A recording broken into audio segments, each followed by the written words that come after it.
let's begin the test drive of this 2024 Dodge Charger Daytona scatpack Stage 2, long name. So a little background. Again, I want to remind folks that this is actually the first time in my many decades of life that I have actually drove an electric vehicle. I've driven hybrids in the past, but I've never once driven a full battery power electric vehicle, never driven a Tesla. Again, this 2024 Dodge Charger Daytona scatpack Stage 2 with the 2 electric motors and 650 horsepower with 625-ish foot-pounds of torque was my and is my first experience in an electric vehicle. And so again, let me share with you my initial impressions, but we'll go ahead and start the test drive by showing you how to start this car. So again, this car is again completely again push to start. You do not need to stick into a key or into anywhere. So again, as long as your key is close, I usually take my key and I kind of just slide it here where the cup holder is. It's like a little grippy. It's unfortunate that there's not a little like a dedicated key slot here, but you know, that's fine. So again, the start button is right here in the center console here. You need to put your foot on the brake and then you can press the start button. And when you do, everything kind of just starts up and your seats go into position. And again, if you see again this the front dash area, you do have this crazy ambient lighting. Right now it's at red. I want to go set it to my favorite color first before we go on our test drive, so I'm gonna do that now. So let me do that real quick.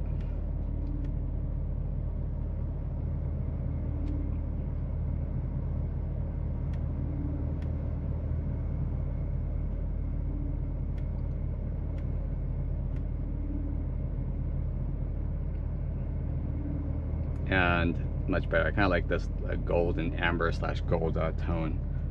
Perfect. I think that looks pretty good.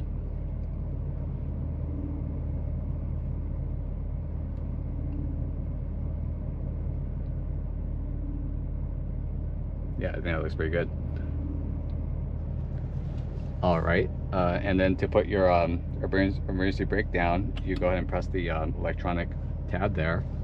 So again, nice bright screen. It's great. You do have a heads-up display that displays your speedometer, how fast you're going, which is great. You have this nice bright media screen with navigation and everything else. But let's go ahead and start and do one of my favorite things. And one of my favorite things to do in a car like this is, let me go ahead and turn down the air so you can really hear it. So again, as a reminder, this car does have quote-unquote Dodge's Fratzonic patent pending exhaust. So basically, essentially, it is a patent pending, essentially kind of, I want to describe it as a, basically it's a sound system in the rear of the exhaust that's piped through the cabin that provides two things. It provides the sound of a gas V8 with a rumble and everything else, and the volume of that exhaust tone fluctuates depending upon what drive mode you're in. So for example, when you're in a normal drive mode, it's a little quiet, but then when you put on track mode, you could definitely hear the burbles and the rumble of that V8 back there. The second feature of the Fratzonic exhaust is the fact that you can feel it. So not only do you hear the sound of the stimulated exhaust, but you can feel the rumble throughout the cabin and throughout the car. So for example, when you go into track mode, it gets really loud. You can feel the rumble. And in fact, the Fratzonic exhaust is, the rumble is actually so realistic that when I was driving through a parking structure, just like how if you had a modified exhaust and you're driving through a movie parking lot or something like that, or an underground garage, I basically set off a bunch of other cars' alarms due to the rumble. So again, it basically, the Fratzonic exhaust pipes the exhaust sound and pipes the exhaust feeling throughout the car, and it's variable depending on the drive setting. So again, it gets more loud and aggressive depending on your loud and aggressive settings. But enough of that. That's just a little background of the most unique thing of this Dodge Charger EV. So again, we're going to start off right now. I'm going to roll the windows down so you can kind of hear the exhaust. So right now I'm in normal drive mode, as this is definitely very quiet. And then if you want to change the drive modes, you go ahead and click drive mode. And again, there's various different drive modes. There's drag mode, there's track mode, there's sport mode, there's wet. So right now I'm gonna go to sport, and you can definitely hear like a little bit louder rumble. And the screen kind of changes also. And then, you know what, I'm just gonna do it. My favorite thing to do in every car, go drive mode, and what is the track or race button, and I'm gonna go and do that. So we are now in track. And the exhaust is definitely getting very, very loud. The whole entire screen turns red. So again, it sounds and feels like this is has a V8 motor underneath the hood, even though this car doesn't. This car has 2 electric motors, again, powering all 4 wheels, pushing out 650 plus horsepower. So here we go. Let's go have some fun. So one of the first things I noticed about essentially driving my first full electric vehicle is that it's fast. So again, with the naturally aspirated motor, when you step on the gas, the power is usually instantaneous. But with the battery, essentially with a battery pack, when you step on the gas, the power is even more instantaneous than that. So you can imagine 600 plus horsepower going through all 4 wheels with the instantaneous action of the battery pack. Oh yeah. Turn left, South Berkeley Avenue. I'm already at 50 miles per hour, and that was less than like 2 seconds. And I do want to remind people Turn that left, South Greenwood Avenue. Let me go ahead and turn off this navigation real quick. So I do want to remind everyone that this car weighs almost 5,900 pounds, and despite that fact, this car definitely moves. I mean, again, I literally turned out onto a side street, and just 2 or 3 seconds into it, I was already at 50 miles per hour, and you could definitely feel again the power pushing yourself back into the seat.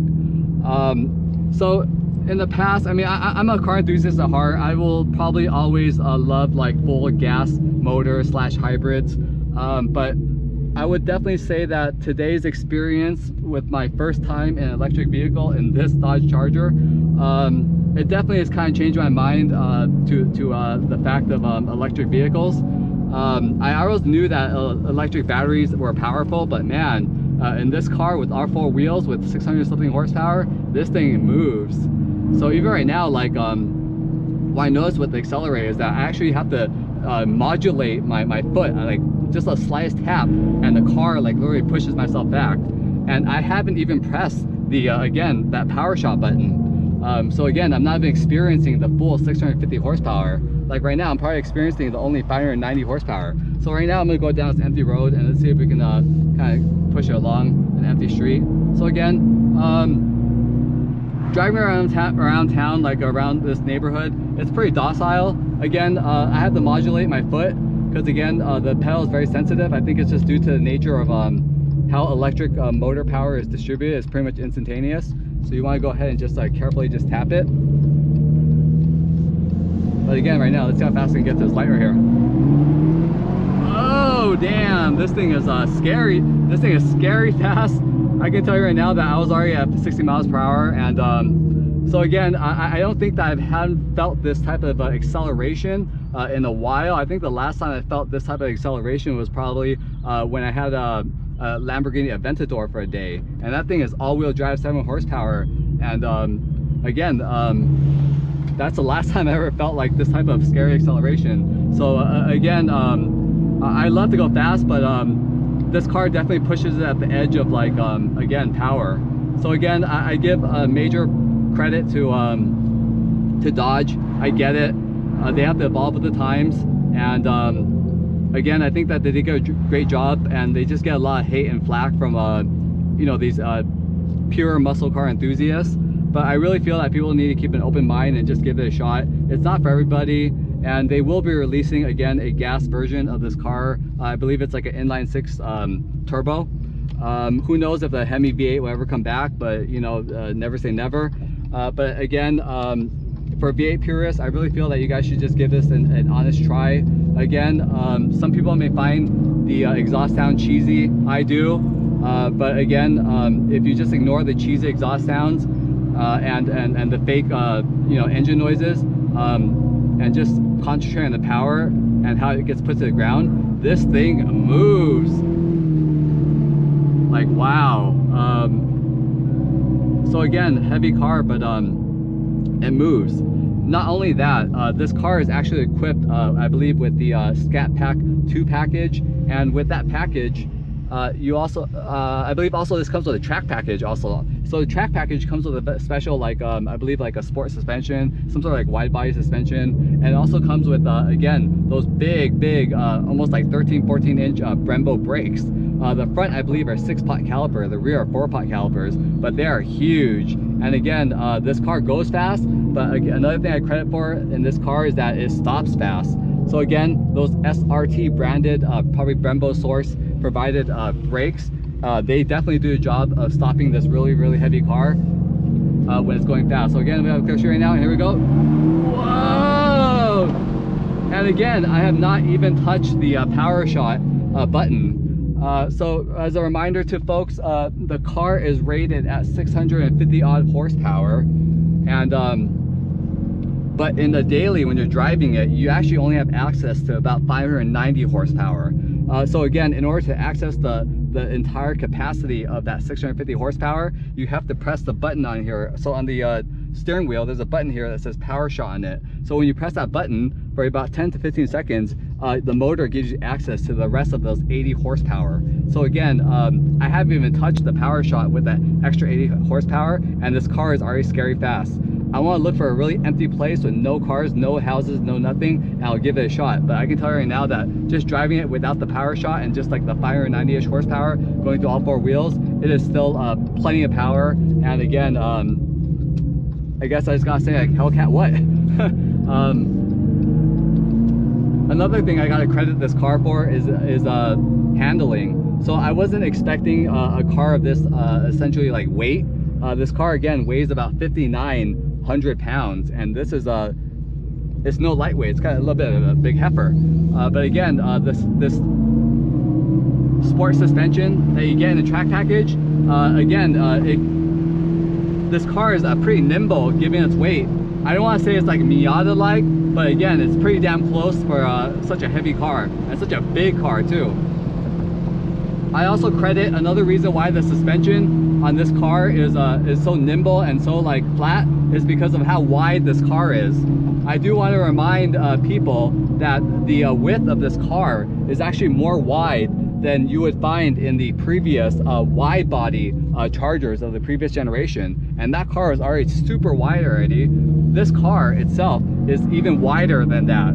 So again, wide track, long track, but again, it handles it very well. Again, this has the upgraded track suspension package. So again, it definitely does have the upgraded shocks and everything else, and the electronic dampening and all that.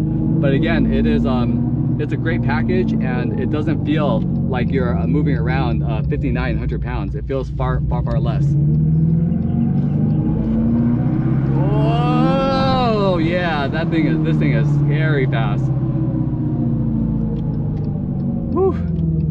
So again, like I said, I don't think that I felt this type of feeling and acceleration in a long time. Last time was an Aventador, and you definitely feel your heart beating, your hands get a little shaky, and again, it gives your mind like a second thought. You should maybe take a foot off the gas.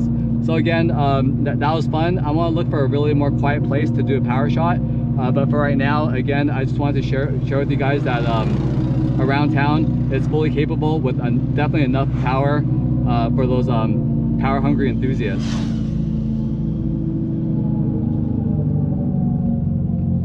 Another thing that I really do like about this vehicle overall is again, the rear interior design.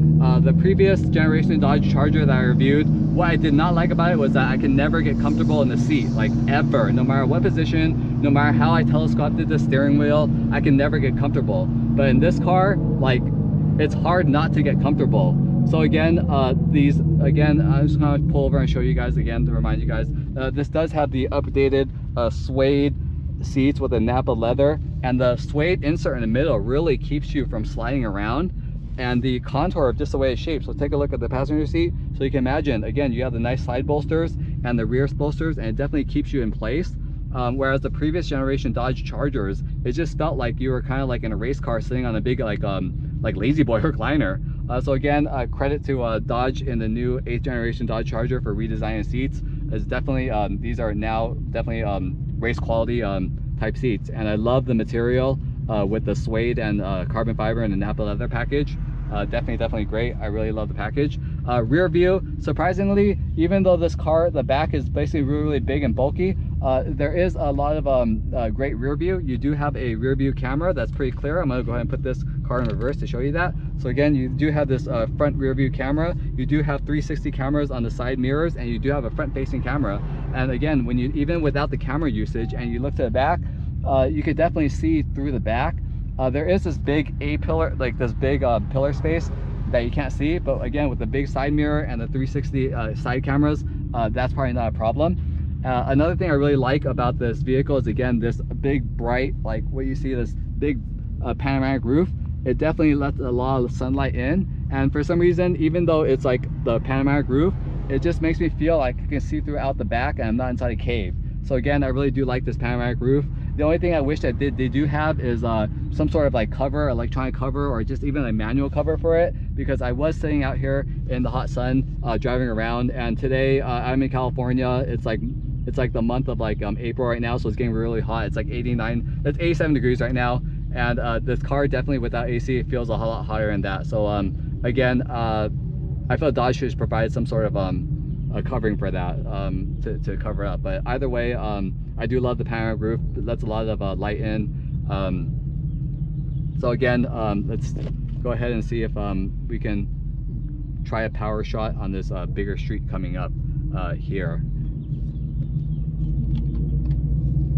Another thing I love about this car is, again, the steering wheel, flat bottom, flat top. The bottom I can get out easily, and the top, like, I can definitely see, again, the whole entire screen. I can see the heads-up display, I can see a speedometer and everything else, and nothing gets in the way. It's very comfortable. I love the material. It looks cool, it feels cool, and again, luxurious. The steering wheel is heated. So if you guys can hear the exhaust, again, this is an electric car. It's dead quiet, but again, that Fratzonic exhaust is definitely piping in the feelings. I can feel the rumble of the exhaust inside. So here we go, I'm gonna do a power shot. Oh my god, power shot's crazy. Okay, we're back, folks, and I left you off at basically doing the power shot. Again, clicking the power shot button, getting the entire 650 horsepower. I can tell you right now that the power shot power is so crazy that again, it essentially knocked my camera off and shut it down. So again, this car is crazy fast, and it is crazy faster with the power shot. And again, I have the head-mounted GoPro, and it's secured on actually pretty tight. But again, when I hit that power shot, I'm not sure what happened, but my head flew back, and the phone, the GoPro essentially just shut off. So again, we're back. I found a safe place to park, and I kind of just want to go over my final thoughts of this car before I finish up this test drive. So again, power shot, 650 plus horsepower in this car to all four wheels. It is a beast, even without the V8 motor or gas engine and all that. Again, if you ignore what's powering it, this thing moves, and although heavy, again, 5,900 pounds, it definitely moves. And it can probably keep up with a lot of again, quote unquote real muscle cars with their real gas guzzling V8s and so forth like that. So again, I really enjoyed my first experience in a full electric vehicle, and I really do feel that if you have any family or friends or people that you know that maybe are not fans of electric vehicles, for example, for myself, it wasn't that I wasn't a fan. I wasn't for, nor was I against electric vehicles. But again, after trying this Charger, my first electric car experience, again, I think it's a great gateway drug to electric vehicles, and I can definitely see the benefits of, again, the power that can be made with electric batteries. So again, I really enjoyed this test drive of this 2024 Dodge Charger Daytona EV scatpack stage 2 with, again, the 650 plus horsepower dual motor electric all-wheel drive car.